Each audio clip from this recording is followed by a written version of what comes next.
땅아, 내 피를 가리지 말라. 나의 부르짖음이 쉴 자리를 잡지 못하게 하라. 지금 나의 증인이 하늘에 계시고 나의 중보자가 높은 데 계시니라. 나의 친구는 나를 조롱하고 내 눈은 하나님을 향하여 눈물을 흘리니 사람과 하나님 사이에와 인자와 그 이웃 사이에 중지하시기를 원하노니 수년이 지나면 나는 돌아오지 못할 길로 갈 것임이니라. 17장. 나의 기운이 쇠하였으며 나의 날이 다하였고 무덤이 나를 위하여 준비되었구나. 나를 조롱하는 자들이 나와 함께 있으므로 내 눈이 그들의 충동함을 항상 보는구나. 청하건대 나에게 담보물을 주소서. 나의 손을 잡아줄 자가 누구리이까? 주께서 그들의 마음을 가리어 깨닫지 못하게 하셨사오니 그들을 높이지 마소서. 보상을 얻으려고 친구를 비난하는 자는 그의 자손들의 눈이 멀게 되리라. 하나님이 나를 백성의 속담거리가 되게 하시니 그들이 내 얼굴에 침을 뱉는구나.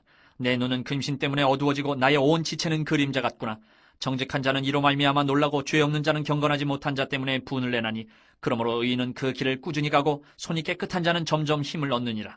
너희는 모두 다시 올지니라. 내가 너희 중에서 지혜자를 찾을 수 없느니라. 나의 날이 지나갔고 내 계획 내 마음의 소원이 다 끊어졌구나. 그들은 밤으로 낮을 삼고 빛 앞에서 어둠이 가깝다 하는구나. 내가 스올이 내 집이 되기를 희망하여 내 침상을 흑암에 펴놓음에 무덤에게 너는 내 아버지라 구덕에게 너는 내 어머니 내 자매라 할지라도 나의 희망이 어디 있으며 나의 희망을 누가 보겠느냐. 우리가 흙 속에서 쉴 때에는 희망이 스올의 문으로 내려갈 뿐이니라. 오늘 욥기 16장 후반부 말씀 또 17장 말씀을 우리 함께 읽었습니다. 계속 이어지는 욥의 발언이 나타나고 있죠. 앞서서 16장에서 욥은요, 친구들의 잘못된 선택을 책망했다 그랬죠. 욥에게 찾아온 친구들이 위로하고 격려해야 될 것인데 오히려 욥에게 죄가 있다 하면서 정죄하고 지적하죠. 욥이 실망하게 되고 너희가 어떻게 그럴 수가 있냐, 친구들의 선택을 책망합니다. 그래서 우리가 아담은 자동이고 예수는 선택이다 그랬죠. 하나님 기뻐하시는 방향으로 선택해야 된다, 그런 말씀을 나눴습니다. 또 욥은 하나님께 자신의 솔직한 상황을 고백하고 아뢰었다 그랬죠. 주님, 어떻게 해야 합니까? 나는 지금 이런 상태, 이런 고통, 이런 재앙, 이런 아픔 속에 있습니다 하면서 자신의 형편과 상황을 한 번 더 아뢰었다 그랬어요. 자기 고통을 되뇌이는 거, 이거 참으로 고통스러운 일이지만은 욥은 하나님께 자신에게 자세하게 자신의 형편을 아뢰었다 그랬습니다. 자, 그리고 이제 오늘 16장 18절 이하에 이어지는 말씀, 오늘 본문의 내용이죠. 여러분, 오늘 본문에서 욥은 친구들을 향해서 또 하나님을 향해서 그리고 자신을 향해서 여러 가지 말들을 쏟아놓고 있는데 오늘 욥의 발언을 묵상하면서 우리에게 주시는 은혜를 깨닫고 하나님 마음 얻기를 원합니다. 첫째로 오늘 본문에서 욥은요, 하나님이 나의 증인이시다고 고백합니다. 하나님이 나의 증인이 되신다 고백해요. 여러분, 오늘 본문 16장 18절 보시면 땅아 내 피를 가리지 말라 이렇게 시작하죠. 내게 닥쳐온 이 잘못된 일을 숨기지 마라. 나에게 와 있는 이 피 흘리는 고통, 이거 뭔가 문제가 있는데 이런 것들 가리지 말아라. 나의 부르짖음, 나의 애타는 부르짖음이 허공에 흩어지지 않도록 해라, 그렇게 말하죠. 땅아 이렇게 얘기하죠. 땅, 변함없는 터전이 땅인데 언제나 여기 버티고 서 있는 땅아, 너도 보았지? 너 어디 안 가고 이거 다 보았지? 그리고 그 땅을 만드신 하나님도 보셨을 거야? 이렇게 기대하면서 땅아 이렇게 부르고 있는 거죠. 19절, 지금 나의 증인이 하늘에 계시고, 나의 증인이 하늘에 계신다. 하나님이 나의 증인이 되시고 나의 중보자, 다른 말로 나의 변호인은 높은 데 계시느냐. 하나님의 보좌에 앉아 계시는, 가장 높은 보좌에 앉아 계시는 그분이 나의 변호자시고 하나님이 나의 증인이 되신다 고백하는 것이죠. 20절, 나의 친구는 나를 조롱하고, 친구들이 나를 조롱해도 내 눈은 누구를 향해 있어요? 하나님을 향하여 눈물을 흘리니 나는 하나님을 바라보면서 눈물로 호소하겠다. 하나님이 바로 나의 증인이시다. 친구들은 나를 조롱해도 나는 증인 되시는 하나님을 바라보겠다, 욥이 고백하는 거죠. 근데 여러분, 오늘 이 욥과 친구들의 이야기를 우리가 이제 읽게 되는데 욥이 지금 이런 이야기를 하는 것을 보면서 욥의 이야기와 친구들의 이야기가 지금 이제 반복적으로 겉돌고 있죠. 친구들은 욥을 공격하고 욥은 친구들에게 반론하죠. 친구들은 인과응보 관점으로 욥을 질책하고 욥은 자기가 의를 끊은 적이 없다, 하나님과의 관계를 끊어진 적이 없다 자부합니다. 친구들은 네가 고통당하는 것을 보니까 분명 너에게 문제가 있다 이야기하죠. 죄가 있다. 그러나 욥은 그렇다면 내 죄가 뭔지 너희들 분명하게 한번 지적해봐라, 이렇게 나오고 있다는 거예요.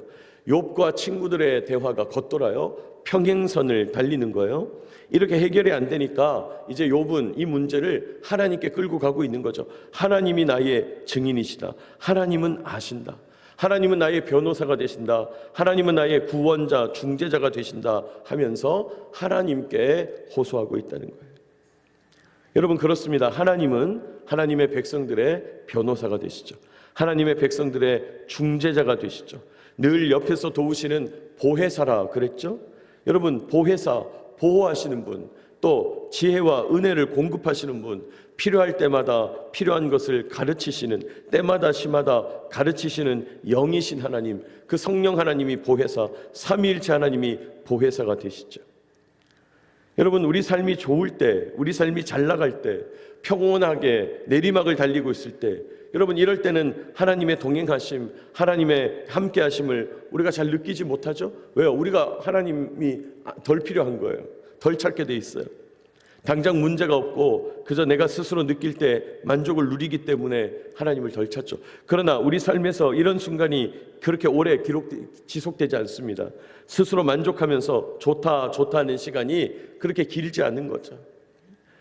이제 머지않아서 그 삶에 고통이 찾아옵니다. 늘 답답함과 아쉬움이 있고, 슬픔과 분노가 있고, 부담과 불안이 있고, 염려와 걱정이 있죠. 이런 고통 속에 우리가 늘 쌓여 있다는 거예요. 그럴 때일수록 우리의 증인이 되시는, 그럴 때일수록 우리의 변호사가 되시는 우리 주님을 느끼고 의지해야 되죠. 나와 함께 하시면서 나를 도우시는 그분, 보혜사 성령님을 깨닫고 그분께 말을 걸어야 되죠. 그분께 이야기를 꺼내야 되죠. 주님, 나와 함께 계시죠? 주님, 내 옆에 와 계시죠? 주님이 나의 증인이십니다. 주님이 나의 변호사가 되십니다. 주님, 지금도 나를 도와주고 계시죠?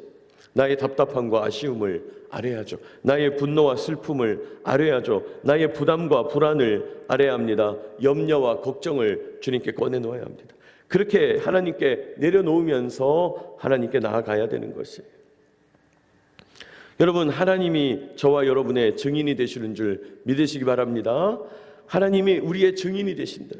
하나님은 모든 것을 아시죠. 내가 얼마나 억울한지, 욥이 오늘 얼마나 억울하고 답답한지 마찬가지죠. 하나님은 내가 얼마나 아쉬운지, 내가 얼마나 힘이 들고 짜증이 나는지, 내가 얼마나 불편하고 염려가 되는지 하나님은 아시죠. 하나님이 나의 증인이 되신다. 다른 사람은 알아줄 수가 없고 다른 사람은 이해할 수가 없으나 하나님은 아신다는 거예요.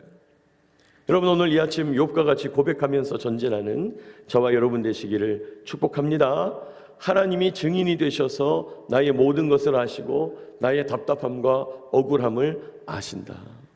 나와 동행하시고 증인이 되시는 그 하나님을 의지하면서 나아가는 복된 하루 되시기를 축복합니다. 두 번째로 오늘 본문에서 욥은요, 다른 사람들의 공격을 외면하지 않고 직면해요. 다른 사람들의 공격을 애써 외면하거나 등 돌리지 않고 그대로 받아들여요. 직면하는 것이죠. 지금 오늘 욥이 힘들다고 고백하고 있거든요. 고통스럽다 탄식하고 있거든요. 여러분, 그 말은 무슨 말이에요? 욥이 지금 그 고통을 오롯이 감내하고 있다는 거예요. 외면하지 않고 있다는 거예요. 심지어 주위 사람들의 공격을 있는 그대로 받아들이고 있어요. 있는 그대로 맞고 있어요. 고백하고 있는 거죠. 정면 승부를 하는 겁니다. 여러분, 오늘 본문 17장 1절 보시면 나의 기운이 쇠하였으며 나의 날이 다하였고 무덤이 나를 위하여 준비되었구나. 나의 기운이 쇠하였으며, 지금 나는 이제 기운이 없고 내가 살 날도 얼마 남지 않았구나. 무덤이 나를 기다리는구나. 무슨 말입니까? 주변 사람들에게 하도 시달려서 기운이 없어서 나는 이제 죽게 됐다, 이 말이죠. 2절, 나를 조롱하는 자들이 나와 함께 있으므로 내 눈이 그들의 충동함을 보는구나. 나를 조롱하는 자들, 조롱하는 저 무리에 내가 둘러싸여 있다. 그들이 얼마나 나를 심하게 조롱하는지 내가 지금 똑똑히 볼 수가 있다. 나를 조롱하는 사람들을 피하거나 외면하지 않고 지금 똑똑히 쳐다보고 있는 거예요. 아, 저 사람들이 나를 조롱하고 있구나. 정면 승부를 하고 있는 겁니다. 6절도 보시면 하나님이 나를 백성의 속담거리가 되게 하시니 그들이 내 얼굴에 침을 뱉는구나. 하나님이 속담에 나오는 것처럼 나를 그렇게 부끄럽게 만드시니 속담거리가 되게 하시니 욥을 봐라 이 말이죠. 뭔가 잘못을 했으니까 지금 저렇게 고통을 당하고 있지 않냐. 이런 속담, 죄 지으면 벌 받는다. 이런 속담거리가 되게 하셨다. 7절, 내 눈은 근심 때문에 어두워지고 나의 온 지체는 그림자 같다. 내 눈은 근심 때문에 시력이 나빠졌다. 어두워졌다. 나의 온 지체, 팔다리는 그림자처럼 야위었다. 팔다리는 지금 완전히 무기력해졌다. 그렇게 얘기하죠. 11절, 나의 날이 지나갔고 내 계획, 내 마음의 소원이 끊어졌구나. 나의 날은 지나갔다. 나의 살 날은 이미 다 지나갔다. 내 계획, 마음의 소원, 희망 다 사라졌다. 지금 욥이 희망이 없는 자신의 이 상태를 그대로 직면하고 있는 거예요. 받아들이면서 고백하고 있는 거죠. 여러분, 여러분에게 다가오는 고통과 근심, 염려와 슬픔, 비난과 조롱, 이런 것들을 여러분은 어떻게 하고 있나요? 정면 승부하고 있나요? 어떤 분들은 애써 그런 것들을 그냥 다 지나쳐버려요. 그냥 모른 척 해버려요. 누가 나에게 힘든 얘기하면 그 다음에는 그 사람 만나기가 싫고, 그래서 나는 못 나가겠고, 여러분 이런 못 만나겠고 이런 생각이 들게 된다는 거죠. 왜요? 외면하는 것이죠. 그러나 여러분, 하나님의 사람들은요, 일상의 도전 앞에서 외면하지 않고 정도를 걸어갑니다. 여러분, 우리는 이리 피하고 저리 피하는 사람들이 아니고 하나님을 향해서 그저 쭉 직진하면서 걸어가는 거예요. 걸어가다 보면 어려움도 있고 고통도 있죠. 피하지 않는 거죠. 내 삶에 일어나는 크고 작은 어려움들을 피하려고 들는 것이 아니라 있는 그대로 받아들이고 있는 그대로 경험하고 그 고통을 그대로 통과하고 감내하면서 정면 승부를 벌이는 거예요. 여러분, 오늘 욥이 정면 승부를 벌이죠. 피하지 않죠. 고통이 올 때 그 고통을 그대로 받아들이면서 감내하고 그 고통 속에서 그 의미를 기억하고 하나님 앞에 탄식할지언정 그 고통을 안고 전진하면서 나가는 거죠. 여러분, 어떻게 이렇게 할 수 있을까요? 어떻게 이 어려움들을 나는 그냥 꼴도 보기 싫은데 어떻게 이 어려움들을 그대로 자기가 안고 직진하면서 나갈 수 있을까요? 여러분, 그것은 나는 다른 사람의 평가, 다른 사람의 공격, 다른 사람의 비난, 다른 사람의 질책, 더 이상 그런 거에 신경 쓰지 않겠다는 거예요. 나는 그런 거 신경 쓰지 않는다. 그들은 나를 그렇게 비난하고 욕하고 질책하고 지적해도 그렇게 나를 고통스럽게 하지만은 나는 외면하지 않겠다. 나는 그런 비난 앞에서, 그런 질책과 지적 앞에서 담담하게 그 내용 받아들이면서 전진하겠다는 거예요. 여러분, 누군가 나를 비난하는 거요, 피한다고 없어지지 않아요. 누군가 나를 질책하는 거요, 피한다고 없어지지 않습니다. 누가 그렇게 얘기한다, 그러면 그렇게 얘기하는구나, 오늘 욥처럼 그냥 그대로 안고 전진하는 거예요. 그들이 나를 그렇게 비난해도, 나를 그렇게 질책해도 나는 주님과 함께 할 일을 하겠다는 거예요. 나는 주님과 함께 전진하게 가겠다는 거예요. 나에게 주어진 일을 묵묵히 하겠다는 겁니다. 그게 믿음의 사람들의 결단인 것이죠. 여러분, 오늘도 어떤 사람들의 평가에 좌우되지 않고 정면으로 승부하면서 믿음으로 전진하는 저와 여러분 되시기를 축복합니다. 뭐 어떤 정치인이 맨날 그런 얘기 하잖아요. 개가 짖어도 기차는 간다고. 그거 중요한 얘기예요. 자기가 가는 길이 옳다, 하나님께서 나와 함께 하신다 하면 주변에서 뭐라 그래도 상관없는 거예요. 그냥 가는 겁니다. 그렇게 이야기하는 것 그대로 받아들이면서 가는 거예요. 좌우되지 않고 그냥 내 길을 가는 것입니다. 그런 저와 여러분 되시기를 축복합니다. 마지막 세 번째로 오늘 본문에서 욥은요, 인생의 결국은 죽음이라는 것을 기억하고 있어요. 인생의 결국은 죽음이다. 여러분, 이거 평범한 진리잖아요. 인생의 결국은 죽음이다. 이거 당연한 말이잖아요. 그런데 이 평범한 진리, 당연한 말에서 희망을 보는 것이죠. 자, 10절 보시면 17장 10절, 너희는 모두 다시 올지니라 내가 너희 중에서 지혜자를 찾을 수가 없구나. 너희 중에는 지혜자가 없네. 너희들 이상한 말을 하나같이 하고 있네. 너희들은 자꾸 와도 내가 괜찮다, 이 말이죠. 너희들은 다시 와라. 올 때마다 이상한 얘기 하는구나. 13절, 내가 스올이 내 집이 되기를 희망하며, 스올이 내 집이 되기를 원한다. 여러분이 스올이라는 것은 땅 밑 세계를 말한다 그랬죠. 죽은 자들의 세계, 땅 밑에 존재한다고 생각하는 죽음 이후의 세계, 그게 고대 근동의 세계관인데 그 스올, 그러니까 죽음으로 내려간다 이 말이죠. 인생의 결국은 죽음이라는 거예요. 흑암이, 내 침상이 흑암에 편났다.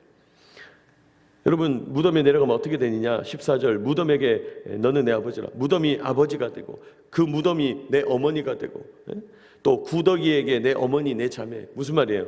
여러분, 무덤이 아버지가 되고 그 무덤 속에서 시신을 파먹는 구더기가 어머니다. 인생은 원래 그런 거다. 흙으로 돌아간다 이 말이에요. 죽음을 피할 수가 없다는 겁니다. 15절, 그러니 나의 희망이 어디 있으며 나의 희망을 누가 보겠느냐? 그러니 인생에게 희망이란 게 있냐? 어디에도 희망이 없다. 16절, 우리가 흙 속에서 쉴 때에 희망이 세월의 문으로 내려갈 뿐이다. 설령 우리가 희망을 좀 가진다고 할지라도 죽어서 흙으로 돌아갈 때 그 희망도 함께 사라져버린다. 무슨 말입니까? 인생은 결국 죽음이므로 희망이 없다는 거예요. 오늘 욥이 그것을 고백해요. 그렇습니다. 우리 인생은 희망이 없죠. 왜요? 결국은 죽음이니까요. 극심한 고통 속에서 욥이 깨닫는 거예요. 인생에는 희망이 없구나. 결국은 죽음이구나. 우리 모두가 죽음을 향해서 달려나가는 존재일 뿐이로구나. 여러분, 세상도 그걸 알고 우리도 그걸 알죠. 자, 그렇다면 우리 삶의 의미는 무엇일까요? 결국은 죽음뿐이라면, 결국은 죽음이고 썩어져 흙으로 돌아가는 존재일 뿐이라면 우리가 오늘을 왜 살아야 되냐? 오늘을 왜 먹고, 왜 오늘 일하고, 왜 오늘 내가 의미를 만들고, 왜 오늘 나를 위해서 뭔가를 소비해가면서 삶을 채워야 되냐? 여러분, 인생의 결국이 죽음이다. 세상은 여기서 멈추는 거예요. 인생의 결국은 죽음이다. 그런데 역설적이게, 그럼 희망은 뭐예요? 인생의 결국이 죽음이라 희망이 없는데 그럼 뭐가 희망이냐? 생명이 희망이죠. 의미는 생명에 있는 것이죠. 인생의 결국이 죽음이라면 우리는 죽음이 아닌 그 다른 것에, 죽음과 반대되는 것에 희망을 걸어야 되는 것이죠. 죽음이 아닌 생명에 초점을 두어야 되는 거예요. 죽음이 아닌 생명에 초점을 둬야 의미가 생기는 거예요. 여러분, 그렇습니다. 인생은 결국 죽음을 향해서 달리는 존재예요. 이 말은 참으로 당연하고 평범한 진리지만은 동시에 생명으로 나아가야 된다는 말이죠. 생명과 연결되기 위해서 하나님을 바라봐야 된다. 이 위대한 진리를 깨닫게 하는 거죠. 사람은 다 죽는다. 당연한 얘기예요. 평범한 얘기예요. 그러므로 우리는 생명 되시는 하나님과 연결될 때에야 의미를 가진다. 우리는 거기로 나간다는 거예요. 그 위대한 진리로 전진한다는 거예요. 여러분, 인생의 결국은 죽음인데 그러므로 그 어떤 고통 속에서도 우리는 하나님을 기억하고 하나님을 사모하고 하나님과 연결되기 위하여 노력하는 것, 거기에 의미가 있다는 거예요. 거기에 우리 삶의 목적이 있다는 거예요. 그게 우리의 존재 이유가 된다는 거예요. 그렇죠. 다 죽음밖에 없는데 생명 되시는 주님과 연결될 때 다른 사람에게 없는 희망이 우리에게 생기는 것입니다. 여러분, 오늘도 죽음뿐인 인생 속에서 하나님을 생명의 목적으로 삼고 하나님과 연결을 의미로 삼고 하나님과 동행하는 것 존재 이유로 삼는 저와 여러분 되시기를 축복합니다.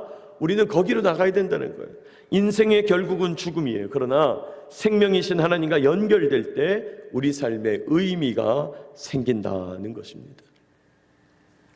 여러분, 오늘 욥은 하나님이 나의 증인이 되신다 고백해요. 하나님이 나를 아신다. 하나님이 나와 함께 하신다. 하나님이 나의 옆에서 보혜사가 되셔서 나를 도우신다 고백합니다. 또 욥은 사람들의 어떤 비난과 질책, 평가 그대로 하라는 거죠. 인정합니다. 좌우되지 않습니다. 직면합니다. 고통을 외면하지 않아요. 그 고통을 향해서 그저 정면 승부를 벌여요. 믿음으로 전진하는 길에 고통이 있다면 그 고통 얻어가는 거죠. 업어가는 것입니다. 오늘 욥이 그런 모습을 보여주죠. 또 욥은 인생의 결국 죽음이다. 이 평범한 진리에서 그러므로 우리 삶은 생명으로 연결될 때 의미와 목적을 가진다. 인생의 결국은 죽음이지만은 그러나 우리의 삶이 생명과 연결될 때 존재 이유와 가치를 지닌다. 위대한 진리를 깨닫습니다. 여러분, 죽음밖에 없는 인생, 고통밖에 없는 인생, 비난과 질책밖에 없는 인생이라면요, 인생이지만은 그러나 주님과 함께 주님과 연결되어서 정면 승부하는 믿음으로 전진하는 저와 여러분 되시기를 축복합니다. 우리에게 희망은 하나님의 생명이라는 거예요. 우리에게 희망은 하나님의 생명이요, 그것이 의미고 능력이 된다. 오늘 욥이 고백합니다.